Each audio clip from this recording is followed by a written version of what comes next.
ده مصطفى محمد، لاعب نادي الزمالك السابق ولاعب نادي نانت الحالي. مصطفى محمد يعتبر مهاجم مصر الأول حالي، وده بلقب الأناكوندا، بيشبه عمرو زكي مهاجم مصر الأول برضو زمان، هو وزيدان كان معاهم عماد متعب، بس اخلط التلاتة دول في بعض هيطلع لك مصطفى محمد.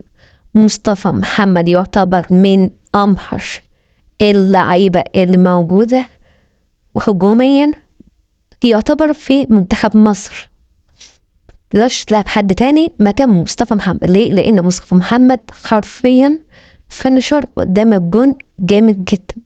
الإرادة الحقيقية هي إرادة الناس، إرادة الشعب. كمان بيمتاز بلعب الرأس، وكمان من أهم اللعيبة اللي موجودة في الساحة الرياضية، بل كمان في الساحة الفرنسية. مصطفى محمد مع نادي الزمالك كان عامل موسمين رائعين جدا، قدر من خلالهم إن هو يبقى فيه بينافس على هداف الدوري، وكان ينقص بس هدف واحد مع محمود علاء في إنه يبقى الهداف. مصطفى محمد قدر إنه في نهائي أفريقيا يعمل خطورة كبيرة جدا، وهو اللي وصل الزمالك في نهائي أفريقيا. مصطفى محمد كان في نهائي كويس جدا، كان قدام المرمى في فعالية كويسة، والغريب في الأمر إن الزمالك وهو عنده مصطفى محمد في الهجوم ما عملش ولا عرضية على إنه مصطفى محمد.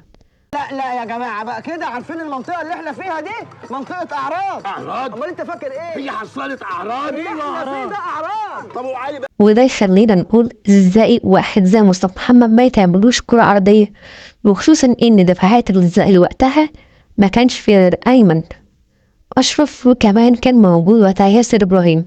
فازاي الزمالك ما كانش قادر يعمل كرة عرضية واحدة على دماغ مصطفى محمد؟ وده يخلينا نفكر هو الزمالك خسر افريقيا عشان ايه؟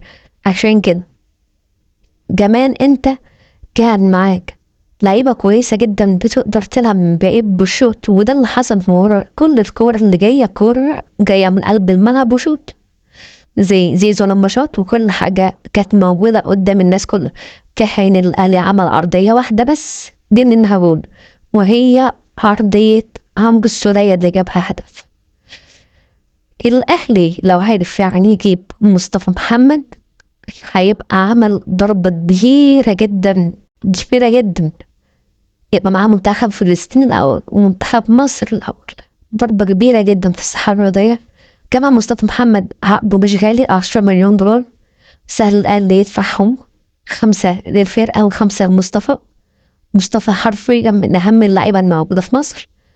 كمان لو الأهلي عرف يجيب تريزيجيه كأس العالم، وكمان مصطفى محمد في كأس العالم، هتبقى فرقة مرعبة مرعبة مرعبة. وتحتيهم يبقى وسام في صناعة اللعب، انت حرفيا معاك 4 قدام، اللي هو انت طبعا هيبقى جايب وينج يمين، اذا انت اللعبت بتاعها هيبقى ماشي كويس، لا تشمح حسين الشحات وهجوم، معاك مصطفى محمد وتحتيه كيرا، معاك وسام ابو علي، وورا طبعا الشناوي، ومعاك عمر كمان، معاك يحيى عطية الله، معاك ياسر ابراهيم، معاك رامي ربيعة، معاك في نص الملعب 2 امام عاشور ومروان معصية. وكمان بقى زي ما قلت لك الثلاثة في الهجوم والربع في الهجوم، هيبقى انت معاك مثلث رعب.